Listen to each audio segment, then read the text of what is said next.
Dennis Singleton was a soldier preparing to go to Afghanistan in 2013. That same year, Wells Fargo had repossessed his car.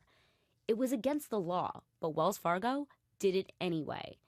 And Singleton wasn't alone. The Department of Justice has charged Wells Fargo with illegally repossessing 413 vehicles owned by members of the military. 413. As a result, Wells Fargo has been fined $24 million. But Singleton never got his car back, received no compensation, and his credit was destroyed. Wells Fargo told CNN Money that it reached out to Singleton, but it hasn't heard back from him.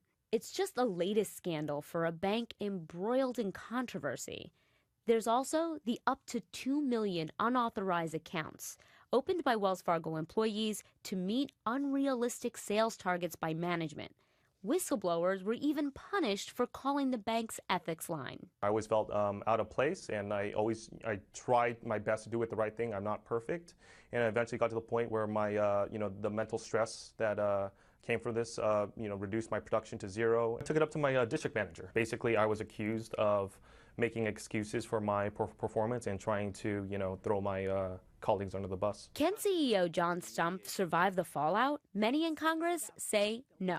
You should resign. You should give back the money that you took while this scam was going on, and you should be criminally investigated by both the Department of Justice and the Securities and Exchange Commission. You have kind of shirked around and said the board can do anything it wants at any time. I, sir, think you ought to submit a resignation, and your board cannot hold off action on that. Frankly, I don't personally see how you survive. But the truth is, it's not your survival that I am concerned about. What is concerning? A megabank with a potentially corrupt culture, leaving victims in its wake. Wells Fargo is ditching the sales goals that led to the creation of the ghost accounts. As for Stumpf, he's still hanging on, despite growing opposition. It's gutless leadership. Christina Alessi, CNN Money, New York.